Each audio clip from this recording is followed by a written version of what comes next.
Big breaking যোৰহাটৰ ইলি ছবিগৃহত ৰৈ বিনালে চাই অসুস্থ হৈ পৰিছে পুত্ৰ অৰুণ গাৰ্গ। এই মুহূৰ্তত এটা ডাঙৰ খবৰ। যোৰহাটৰ ইলি ছবিগৃহত জুবিনদাৰ শেষৰখন ছবি ৰৈ বিনালে চাই আছিল অৰুণ গাৰ্গে। যি অৰুণ গাৰ্গে জুবিন গাৰ্গৰ মুখাগ্নি কৰিছিল তেওঁৰ মানস পুত্ৰ আছিল অৰুণ গাৰ্গ। আৰু ৰৈ বিনালে শেষ হোৱাৰ পাছতেই কান্দোনত ভাগি পৰিছিল অৰুণ গাৰ্গ আৰু হঠাৎ অসুস্থ হৈ পৰে অৰুণ গাৰ্গ। তৎক্ষণাৎ অৰুণ গাৰ্গক যোৰহাট চিকিৎসা মহাবিদ্যালয়লৈ লৈ যোৱা হয় আৰু বৰ্তমান চিকিৎসাধীন অৱস্থাত আছে অৰুণ গাৰ্গ। এই মুহূৰ্তত এটা ডাঙৰ খবৰ। যোৰহাটৰ ইলি ছবিগৃহত জুবিনদাৰ সপোনৰ ছবি ৰৈ বিনালে চাই শোকত ভাগি পৰিছিল অৰুণ গাৰ্গ আৰু অসুস্থ হৈ পৰিছিল। অৰুণ গাৰ্গক বৰ্তমান চিকিৎসকৰ নিৰীক্ষণত যোৰহাট চিকিৎসা মহাবিদ্যালয়ত ৰখা হৈছে আৰু প্ৰাথমিক চিকিৎসা প্ৰদান কৰা হৈছে।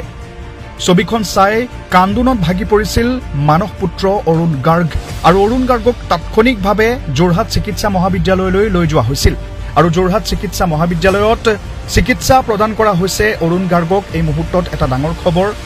যোৰহাটত আছিল জুবিন গাৰ্গক মুখাগ্নি কৰা তেওঁৰ মানস পুত্ৰ অৰুণ গাৰ্গ। ইলি ছবিগৃহত অৰুণ গাৰ্গে চাইছিল জুবিনদাৰ সপোনৰ ছবি ৰৈ বিনালে আৰু ৰৈ বিনালে চাই শেষ হোৱাৰ পাছতেই কান্দোনত ভাগি পৰিছিল অৰুণ গাৰ্গ আৰু হঠাৎ অসুস্থ হৈ পৰিছিল আৰু অসুস্থ অৰুণ গাৰ্গক তৎক্ষণাৎ যোৰহাট চিকিৎসা মহাবিদ্যালয়লৈ লৈ যোৱা হৈছিল। বৰ্তমান